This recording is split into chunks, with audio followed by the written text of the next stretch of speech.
नमस्कार दोस्तों, स्वागत है आपका स्टडी मेथड चैनल पर। हम देख रहे थे प्रवक्ता परीक्षा 2016 की हिस्ट्री का पेपर सोल्व कर रहे थे। ठीक है, ये लेटेस्ट हुई थी 1 फरवरी 2019 को। ठीक है, 1 फरवरी 2019 को 125 क्वेश्चन इसमें आते हैं और हम 100 क्वेश्चन कंप्लीट कर चुके हैं। जो प्रीवियस वीडियो पड़ी हुई है चैनल पर उसमें देख लीजिएगा जाकर।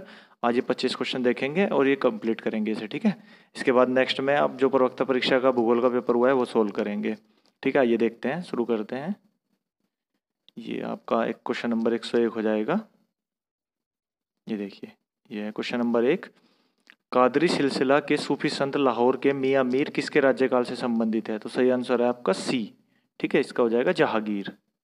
जहांगीर सही आंसर हो जाएगा, जहांगीर सी। ये दिया हुआ है सी। देखिए, इसमें दो चीज याद रखनी है। देखिए, इसी पेपर में हमने प्रीवियस ईयर में देखा था ना, अभी पिछले क्वेश्चन आए हुए थे, उसमें एक क्वेश्चन था जो जैसे ये मियाँ मीर पूछा है ना, इसमें तो पूछ लिया है कि मियाँ मीर किससे संबंधित थे, किसके शासनकाल से। उसमें एक ये पूछा हुआ था दहलवी। ठीक है, वो किसके शासनकाल के से थे? वो भी जहांगीर के थे। ठीक है, चलिए मैं दिखा भी देता हूँ आपको। शायद आई थिंक क्वेश्चन नंबर हाँ, ये देखिए, ये यहीं पे मिल गया है। ये देखिए, ये क्वेश्चन था ना 77 क्वेश्चन, किसके शासनकाल के अंतर्गत शेख अब्दुल हक मुहिद्दीन दहलवी किसी एक धार्मिक विद्वान थे, किसके काल में? तो सही आंसर था जहांगीर। ठीक है, तो आपको दो याद रखने, एक दहलवी, एक ये आगे मियाँ मीर पूछा हुआ है। तो दोनों किसके काल से संबंधित थे? जहांगीर के। ठीक है, चलिए आगे देखते हैं क्वेश्चन नंबर 102। 102 देखिए, ये पूछा हुआ है 102 में, निम्नलिखित में से कौन सा वेद अंशतः गद्य में लिखा हुआ है? तो सही आंसर है इसका आपका यजुर्वेद। ठीक है, देखिए इसके यजुर्वेद के दो पार्ट हैं, एक कृष्ण और एक आपका शुक्ल। एक कृष्ण यजुर्वेद, एक शुक्ल यजुर्वेद। और एक क्वेश्चन आता है, ये जो वाजनेय संहिता है ना, वो शुक्ल यजुर्वेद से ही संबंधित है, इसे ही कहा जाए। ठीक है, तो क्वेश्चन आया था कि वाजनेय संहिता है ना, किससे संबंधित है? तो शुक्ल यजुर्वेद से। ठीक है, और ये गद्य में लिखा गया है इसका पार्ट। ठीक है, तो इससे बस यही क्वेश्चन आते हैं। आगे देखिए क्वेश्चन नंबर 103, कांग्रेस के किस अधिवेशन में जवाहरलाल नेहरू द्वारा पूर्ण स्वराज का अपना लक्ष्य बनाया गया? तो सही आंसर है ए, लाहौर अधिवेशन। ठीक है, ये आपको याद होगा, आसान क्वेश्चन है। देखिए, लाहौर अधिवेशन हुआ था 1929 में। 1929 में ये हुआ था। ठीक है, उसके बाद आपका पहली बार पूर्ण स्वराज की इसमें प्रस्ताव पारित किया गया था। ये इसमें पूछे जाते हैं। ठीक है, आगे देखिए, नेक्स्ट देखते हैं क्वेश्चन नंबर 104। अशोक के निम्नलिखित उत्तराधिकारियों में से किसने देवनाम प्रिय की उपाधि का प्रयोग किया था? तो सही आंसर है आपका ए, दशरथ। ठीक है, अशोक और दशरथ दो ही याद रखने, ये इसका पौत्र था, ये बहुत इंपॉर्टेंट है। ठीक है, दशरथ, ये इससे जो भी जैसे इसने अशोक ने बौद्ध धर्म से रिलेटेड जो भी काम किया ना, वो सब दशरथ ने भी किया। ठीक है, इनसे दो क्वेश्चन आते हैं। एक तो नागार्जुनी की पहाड़ी थी, ठीक है, बिहार में है नागार्जुनी, और बराबर की पहाड़ी। ठीक है, इस पे दोनों पे इन्होंने आजीवक धर्म के लिए, आजीवक संप्रदाय था जो, उसके जो भिक्षु थे उनके लिए गुफा बनवाई थी। ठीक है, ये इनसे क्वेश्चन आते हैं दशरथ और अशोक से। और जो देवनाम प्रिय की उपाधि थी वो अशोक ने भी ली थी और आपके दशरथ ने भी ली थी। आगे देखिए क्वेश्चन नंबर आपका 105, पाटलिपुत्र का निम्नलिखित में से कौन सा संस्थापक था? तो सही आंसर है सी, उदयभद्र, या इसे उद्यन भी कहते हैं। ठीक है, उद्यन भी। तो ये याद रखिएगा, उद्यन ने की थी पाटलिपुत्र की स्थापना। इससे पहले थी राजधानी आपकी जो मगध की थी वो थी राजगृह। उसके बाद उद्यन ने जब स्थापना कर दी थी पाटलिपुत्र, फिर ये राजधानी बन गई थी। और इन्हीं से ये भी क्वेश्चन आते हैं, जो प्रथम बौद्ध संगीति हुई थी वो तो हुई थी आपकी राजगृह में, और जो तीसरी बौद्ध संगीति हुई थी वो हुई थी आपके पाटलिपुत्र में। चलिए मैं आपको यहाँ पे जल्दी जल्दी बता भी देता हूँ। ठीक है, जो इनसे क्वेश्चन आते हैं, फर्स्ट, सेकंड, थर्ड और फोर्थ। ठीक है, चार बौद्ध संगीति हुई थी। पहली आपकी हुई थी जो, वो किसके शासनकाल में हुई थी? इनसे क्वेश्चन आते ही आते हैं। ठीक है, ध्यान रखिएगा। पहली हुई थी अजातशत्रु, दूसरी हुई थी आपकी कालाशोक, इन्हें नोट डाउन कर लीजिएगा। तीसरी हुई थी आपकी अशोक, और चौथी हुई थी आपकी कनिष्क के टाइम पे। ठीक है, कनिष्क। तो चार हो गए हैं। फिर इनसे पूछा जाता है कहाँ कहाँ पे हुई थी, तो पहली हुई थी आपकी राजगृह में, दूसरी आपकी हुई थी वैशाली में, तीसरी हुई थी आपकी अशोक के टाइम पे पाटलिपुत्र में, और चौथी हुई थी कनिष्क के टाइम पे कुंडलवन कश्मीर में।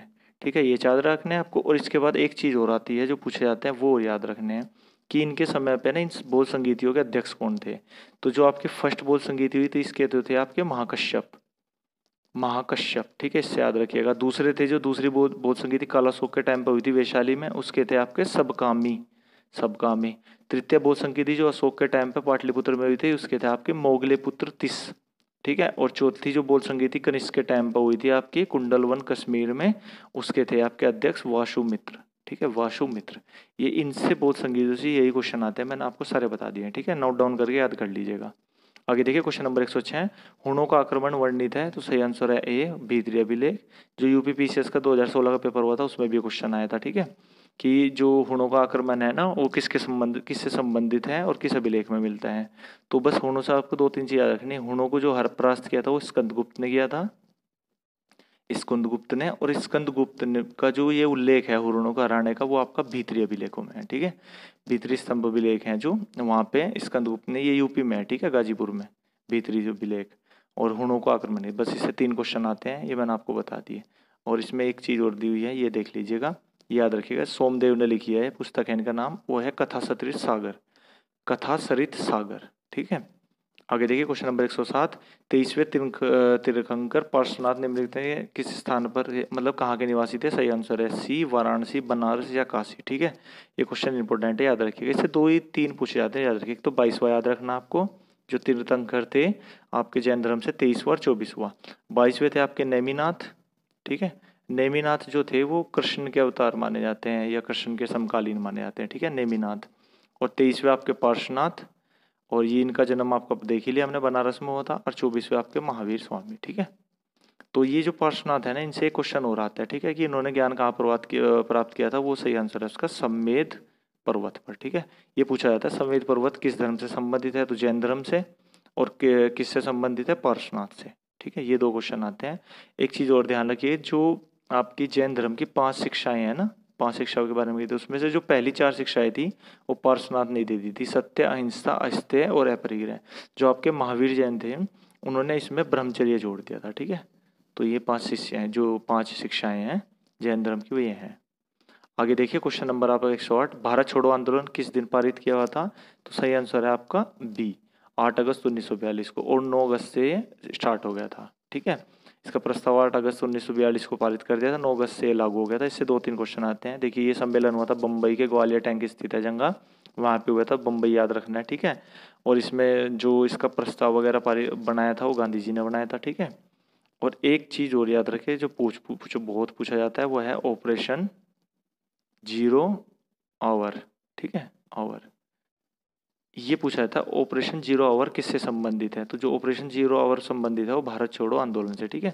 इसमें क्या हुआ था कि जो 9 अगस्त को ये स्टार्ट हुआ था ना, तो अंग्रेजों ने क्या किया था कि जो कांग्रेस के सबसे बड़े बड़े लीडर थे ना, जवाहरलाल नेहरू या फिर महात्मा गांधी, पटेल, जितने भी थे, इन्हें सबको ऑपरेशन जीरो आवर के तहत सबको जेल में डाल दिया था, जिससे आंदोलन आगे चल ना पाए। जबकि फिर भी छोटे जो थे, जयप्रकाश नारायण और आपके उषा मेहता, इन 2 लोगों ने इसका नेतृत्व संभाल लिया था, ठीक है। आगे देखिए क्वेश्चन नंबर 109, जैन परंपरा के अनुसार 22वें तीर्थंकर नेमिनाथ संबंधित थे। सही आंसर है आपका बी, कृष्ण। मैंने अभी इससे पहले ये क्वेश्चन था ना आपका, ये अभी बताया था मैंने इसमें 23वें वाले में, ठीक है, कि जो नेमिनाथ थे 22वें वो आपके कृष्ण से संबंधित थे। इसका आंसर हो जाएगा बी। आगे देखिए क्वेश्चन नंबर 110, मोहम्मद बिन तुगलक द्वारा अपनी सांकेतिक मुद्रा किस धातु का प्रयोग किया गया था। सही आंसर हो जाएगा सी, तांबा। आसान क्वेश्चन है। देखिए ये सांकेतिक मुद्रा जो चलाई थी एमबीटी ने, मोहम्मद बिन तुगलक ने, वो इसलिए सफल नहीं हो पाई थी, जो तांबा था ना वो प्रत्येक घर में मिलता था, ठीक है। इन्होंने क्या किया था कि मोहम्मद बिन तुगलक ने उस पर कोई जो सरकारी मोहर थी ना वो नहीं प्रचलित करी थी, कि भाई वो इसका आकार जैसे ये होगा, आज का सिक्का है बिल्कुल गोल्ड होगा और उस पर ये भारत सरकार का ये लगा रहता है, इस तरह चलाया था। इसने क्या करा, मुद्रा का प्रचलन कर दिया, तो लोगों के घरों में जो तांबा पड़ा था ना, उन्होंने उसे इसी डिजाइन में काट काट के बाजार में लाना शुरू कर दिया, इसलिए ये फेल हो गई थी, ठीक है। मोहम्मद बिन तुगलक से 2-3 चीजें जो आती हैं, यही आपका जो इब्न बतूता संबंधित था किसके काल से, मोहम्मद बिन तुगलक के। सांकेतिक मुद्रा किया गया था, राजधानी परिवर्तित करी थी, ठीक है। यही क्वेश्चन आता है। आगे देखिए क्वेश्चन नंबर 111, निम्नलिखित में से किस ग्रंथ में कहा गया है कि जब कोई व्यक्ति संघ में प्रवेश पाता है तो वह वर्णविहीन हो जाता है, तो सही आंसर आपका डी, अंगुत्तर निकाय, ठीक है। जो बौद्ध धर्म है उसके 3 पिटक हैं, ठीक है, आपको पता है, सुत्त पिटक, विनय पिटक और अभिधम पिटक, ठीक है। तो जो सुत्त पिटक है ना उसका पार्ट है ये अंगुत्तर निकाय।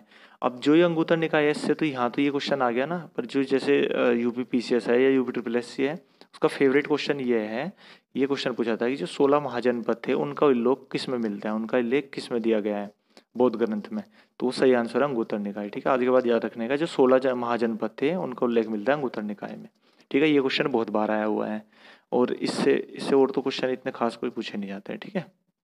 आगे देखिए क्वेश्चन नंबर 112 आपका, ये पूछा हुआ है, निम्नलिखित करों में से कौन सा कर दिल्ली के सुल्तानों ने लगाया था, तो सही आंसर है आपका डी, उपयुक्त सभी। खुम्स, खराज, जकात सभी दिल्ली सल्तनत के सुल्तानों ने लगाए थे। देखिए 5 कर थे जो इम्पोर्टेंट है, ठीक है, जो आपको बस याद रखने हैं। एक आपका उस्र, यहीं पे लिखा हुआ है, यहीं से बता देता हूँ। देखिए उस्र, खराज, जकात, खुम्स और जजिया, ठीक है।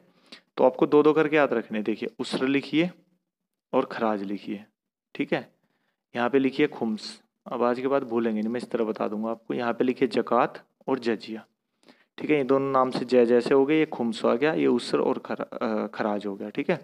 अब देखिए क्या करना है इसमें आप, जो उस्र और ये खराज दोनों थे भूमिकर, ठीक है, पहले याद रखना आपको, ये दोनों थे भूमिकर। जो उस्र था वो तो लगता था आपका जो मुस्लिम थे ना, जो मुस्लिम देते थे, जो मुसलमान कर देते थे भूमिकर पे, वो तो था उस्र।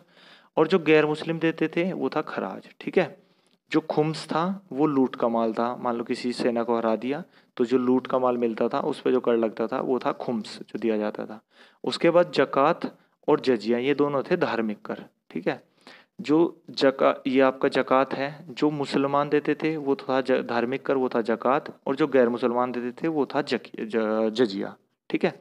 तो आपको 4 याद रहेंगे। उस्र मुसलमानों द्वारा दिया गया भूमि कर, खराज गैर मुसलमानों द्वारा दिया गया भूमि कर, खुम्स लूट पर दिया गया कर, और जकात आपका मुसलमानों दिया गया धार्मिक कर, और जजिया गैर मुसलमानों द्वारा गया धार्मिक कर, ठीक है। इतने क्वेश्चन आते हैं, मैंने बता दिया। आगे देखिए क्वेश्चन नंबर 113, ताम्रपाषाण काल में वर्तकार ग्रंथों की प्राप्ति किस स्थान से हुई थी? सही आंसर है आपका डी, इनाम गांव है जो महाराष्ट्र में, वहां से जो गोलाकार के हैं ना नीचे घर बनाए हुए हैं, ठीक है, खुदाई करके।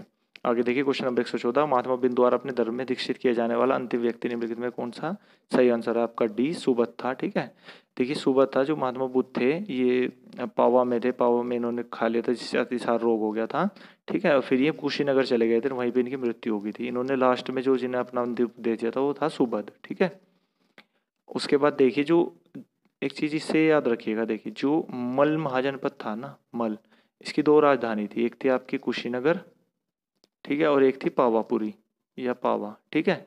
तो इनसे याद रहेगा आपको जो मल जनपद, एक तो आपको इनकी राजधानी याद रहेगी मल की, ठीक है, और एक ये याद रहेगा कि कुशीनगर में तो महात्मा बुद्ध की मृत्यु हुई थी, ठीक है। और पावा जो इसी की राजधानी, दूसरी राजधानी थी, इसमें महावीर जैन की मृत्यु हुई थी, ठीक है। महावीर स्वामी थे जो, उनकी मृत्यु हुई थी पावापुरी में, और जो आपके महात्मा बुद्ध थे उनकी हुई थी कुशीनगर में, ठीक है। आगे देखिए क्वेश्चन नंबर 115, प्रसिद्ध क्रांतिकारी आशुतोष कोइला किस क्रांतिकारी संगठन के सदस्य थे? सही आंसर है डी, विद्युत वाहिनी के, ठीक है। आगे देखिए क्वेश्चन नंबर 116, श्रेष्ठीन शब्द का प्रयोग किया जाता है? सही आंसर है श्रेणी के अध्यक्ष के रूप में। देखिए श्रेणी क्या था ना, जो श्रेष्ठी था या श्रेणी था वो व्यापारियों का काफिला होता था, और उसका जो अध्यक्ष था वो श्रेष्ठीन कहलाता था, ठीक है। एक सार्थवाह भी प्रयोग किया जाता है वर्ड, सार्थवाह भी यही है, व्यापारियों का काफिला। आगे देखिए क्वेश्चन नंबर 117, किस गवर्नर जनरल द्वारा सती प्रथा का उन्मूलन किया गया था? आसान क्वेश्चन है, सही आंसर है लॉर्ड विलियम बेंटिक। देखिए सती प्रथा प्रारंभ से एक ये कुप्रथा थी, ठीक है, कुप्रथा थी। और देखिए इस तरह की जो कुप्रथा होती है ये किसी भी धर्म से संबंधित हो, इन्हें हटाना जरूरी है, ठीक है। पर ये इसमें पहले गवर्नर जनरल थे या अकबर था, इन्होंने या मराठे थे, उन्होंने खूब प्रयास किए थे हटाने के, पर ये पूर्णतः हट नहीं पाई थी, ठीक है। उसके बाद राजा राम मोहन राय ने लॉर्ड विलियम बेंटिक के साथ मिलकर इसे है ना प्रतिबंधित करवा दिया था सती प्रथा को। अब जो इससे क्वेश्चन आते हैं वो 2-3 तरह के आते हैं, वो याद रखिएगा। एक तो देखिए 1829 में हुआ था पारित, 1829 में समाप्त हुई थी, और अधिनियम भी पूछा जाता है, अधिनियम था इसका 17, ठीक है। लॉर्ड विलियम बेंटिक ने समाप्त की थी, राजा राम मोहन राय ने महत्वपूर्ण भूमिका निभाई थी। आगे देखिए क्वेश्चन नंबर 118, निम्नलिखित राजाओं में से किसने अपने राज्य में मदिरा का उत्पादन एवं बिक्री निषिद्ध कर दी थी? सही आंसर है सी, कुमारपाल ने, ठीक है। आगे देखिए क्वेश्चन नंबर 119, ये आपका 3 कटिया ब्रिटिश भारत में क्या थी? तो इसका सही आंसर है ए, जहाँ किसान 3/20 भाग पर जो नील की खेती करते थे ना, ठीक है। 1-2 चीज याद रखनी, देखिए चंपारण है बिहार में, वहाँ पे ये नील की खेती कराते थे, ठीक है। अंग्रेज जो भारतीय किसान थे उनसे, और इसे ही 3 कठिया प्रणाली कहा जाता है। पूछा जाता है जैसे इस क्वेश्चन में पूछा 3 कठिया थी किससे संबंधित है? नील की खेती से, और कहाँ से? चंपारण से, ठीक है। जो 3/20 भाग था उस पर नील की खेती करना अनिवार्य था, बिल्कुल, ठीक है। इसी पे ही 1917 में चंपारण में ही इसी के लिए प्रतिबंधित करने के लिए महात्मा गांधी ने आंदोलन किया था, जिससे सफल हुए थे, और भारत में महात्मा गांधी का प्रथम सफल आंदोलन माना जाता है, ठीक है। प्रथम सत्याग्रह माना जाता है चंपारण को। आगे देखिए क्वेश्चन नंबर 120, भारत छोड़ो आंदोलन की निम्नलिखित में किसने अनुशंसा की थी? तो सही आंसर है आपका बी। ये थोड़ा कठिन क्वेश्चन है, ये अलग तरह से पूछा हुआ है, जब जल्दी देखेंगे तो आप इसका महात्मा गांधी लगा देंगे। मैं इसे बता देता हूँ, आप भूलेंगे। देखिए कोई भी प्रस्ताव आता है ना, जब अब भी वर्तमान में भी, उस पर 2-3 चीज़ होती है। एक तो वो किसने बनाया है, तो भारत छोड़ो आंदोलन का जो प्रस्ताव बनाया था वो बनाया था महात्मा गांधी ने, ठीक है। और सहयोग किसका लिया था, नेहरू का और आज़ाद का, मौलाना अबुल कलाम आज़ाद का, ठीक है। अब ये बना दिया, अब ये जो प्रस्ताव बन गया है ना, अब इस प्रस्ताव को पटल पे कौन रखेगा, मतलब उसे प्रस्ताव को जो अधिवेशन में रखा था ना, वो रखा था नेहरू ने। अब जब पूछे कि भारत छोड़ो आंदोलन का प्रस्ताव किसने रखा था, तो नेहरू ने। और इसका जो अनुशंसा की थी या जिस पे सहमति दी थी, एक आदमी को देनी होती है, वो थे सरदार वल्लभ भाई पटेल। तो सहमति दी थी वल्लभ भाई पटेल ने, प्रस्ताव रखा था नेहरू ने और बनाया था महात्मा गांधी ने, ठीक है। तीनों अलग अलग चीजें याद रखनी है। इसमें अनुशंसा पूछी है, सहमति किसने दी थी, तो वल्लभ भाई पटेल ने। आगे देखिए क्वेश्चन नंबर 121, निम्नलिखित में से प्रथम भिक्षुणी कौन थी, तो सही आंसर है महाप्रजापति गौतमी। ये जो गौतम बुद्ध थे उनकी मौसी भी लगती थी और सहमाता भी मान लीजिए, इन्होंने पाल पोस के बड़ा किया था महात्मा बुद्ध जी को, ठीक है। अब देखिए इससे 2-3 क्वेश्चन आते हैं। ये तो आप याद रखिएगा कि आपको याद रहेगा कि भाई जो सबसे पहले भिक्षुणी थी वो कौन थी, महाप्रजापति गौतमी, ठीक है। क्वेश्चन आता है किसके कहने पर महात्मा बुद्ध ने, है ना, महिलाओं को संघ में प्रवेश दिया था, जिससे गौतमी बनी थी ना, तो संघ में प्रवेश दिया था आनंद के कहने पे। एक तो ये क्वेश्चन आता है, और एक ये आता है कि महात्मा बुद्ध ने किस स्थान पर आनंद को सहमति दी थी, आनंद को भिक्षुणी मतलब संघ में जो भिक्षुणी शामिल हो सकती थी वो किस किस स्थान पर सहमति दी गई थी, वैशाली में। ये 2 क्वेश्चन याद रखिएगा, ठीक है। आगे देखिए क्वेश्चन नंबर आपका 122, 1620 में जहांगीर ने किसके नेतृत्व में कांगड़ा के विरुद्ध अभियान चलाया था, तो सही आंसर ये है राजा विक्रमजीत के नेतृत्व में इन्होंने कांगड़ा पे भेजी थी, अभियान किया था जहांगीर ने और विजय प्राप्त करी थी। आगे देखिए क्वेश्चन नंबर 123, निम्नलिखित में से किसने गाथा सप्तशती ग्रंथ की रचना की है, सही आंसर है आपका बी, सातवाहन शासक हॉल था, उसने गाथा सप्तशती की रचना की है।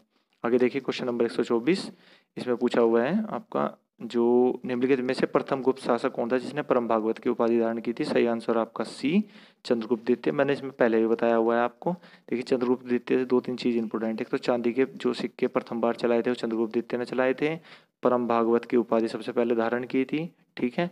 और एक मेहरौली अभिलेख याद रखिएगा, ठीक है, मेहरौली दिल्ली में है ये स्तंभलेख, ये किससे संबंधित है, चंद्रगुप्त द्वितीय से, ठीक है। आगे देखिए क्वेश्चन नंबर 125, गुप्त काल में युद्ध व शांति मंत्री जाना जाता था, तो सही आंसर है सी, संधि विग्रह, ठीक है। तो ये देखिए हमने देख लिया है, ठीक है। हमने इसमें 125 क्वेश्चन आते हैं, 1 फरवरी 2019 को ये पेपर हुआ था, पूरा घटना चक्र से सोल्व कर लिया है, ठीक है, पूरे डिस्क्राइब के साथ। अब अगर आप यूपी पीसीएस या आरओ का या बीईओ का या यूपी ट्रिपल एस से कोई भी एग्जाम देंगे, आपके हिस्ट्री के क्वेश्चन कम से कम 3-4 क्वेश्चन इसी से डायरेक्ट मिलेंगे, ठीक है, जो ये पेपर सोल्व किया है हमने, क्योंकि ये लेटेस्ट हुआ है पेपर, ठीक है, प्रवक्ता का। इसके बाद देखेंगे हम जो यूपी का प्रवक्ता का ही ना 1 फरवरी को ही भूगोल का पेपर हुआ है ना, ज्योग्राफी का, वो इसके बाद सोल्व करेंगे, ठीक है दोस्तों। खत्म करते हैं यहीं पे, थैंक यू। अच्छा लगा तो सब्सक्राइब कर सकते हैं, like and share, thank you.